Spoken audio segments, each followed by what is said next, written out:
Number system conversion जो आपका कहलाता है वो डेसिमल टू एनी बेस और एनी बेस टू डेसिमल के कन्वर्जन के अकॉर्डिंग ही होता है।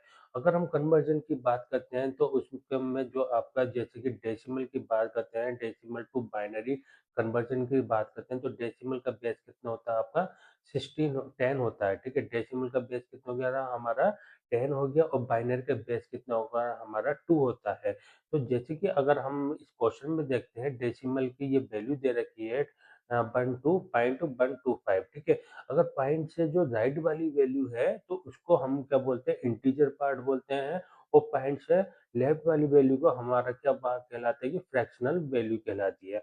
अब इंटीजर वैल्यू को हम सोल्व करने के लिए देखो बेस कितना होता है हमारा बाइनरी का 2 नंबर से बेस होता है और इंटीजर वाली वैल्यू को सोल्व करने के लिए 12 नंबर आ गया 1 2 आ गया तो 2 6 जा कितने होते हैं 12 होते हैं रिमाइंडर 0 बच गया और 2 3 जा 6 होते हैं रिमाइंडर 0 बच गया 2 1 जा 2 होता है रिमाइंडर 1 बच गया और 3 में से 2 गया फिर यहाँ पे 1 का रिमाइंडर बच गया ठीक है। इस तरीके से हम इंटीजर पार्ट को जो है यहाँ पे सोल्व करते हैं इंटीजर पार्ट सोल्व हो गया और यहाँ पे क्या करते हैं इंटीजर पार्ट को जो है बॉटम टू टॉप की साइड हम काउंट करते हैं जी जैसे कि 1100 तो क्या आ गया हमारी इसकी वैल्यू 1100 फिर पॉइंट आ गया।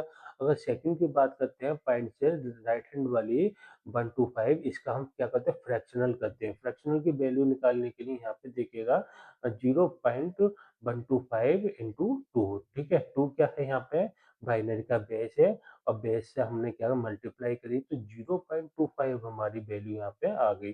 फिर इसी तरीके से 0.25 को फिर 2 से करी तो 0.5 आ गई। फिर इसी तरीके से 0.5 को 2 से करी तो 1.0 आ गई, ठीक है? और इसी तरीके से आपके 0 से 2 से करी तो फिर हमारी क्या आ गई यहाँ पे 0 की वैल्यू आ गई। बट हमारा जो है फ्रैक्शनल पार्ट को क्या करते हैं वो आप टॉप से बॉटम की साइड आप काउंट करते हैं इसमें, ठीक है? जैसे कि आपको पॉइंट से फर्स्ट वाली वैल्यू 0 है, पॉइंट से फर्स्ट वाली 0, पॉइंट से इधर वाली वैल्यू क्या हो गई फर्स्ट वाली 1 आ गई।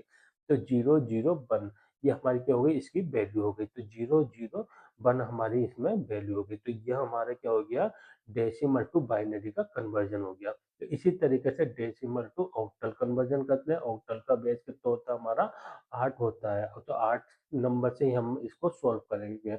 इसी तरीके से बात करते हैं डेसिमल टू हेक्साडेसिमल और हेक्साडेसिमल का हमारा कन्वर्जन होता है 16 और 16 से ही हम इसको जो है इंटीजर पार्ट को जो है आप मल्टीप्लाई करते हो और फ्रैक्चर पार्ट को भी इसी तरीके से सॉल्व करेंगे तो आपका डेसिमल टू हेक्साडेसिमल का कन्वर्जन यहाँ पे होकर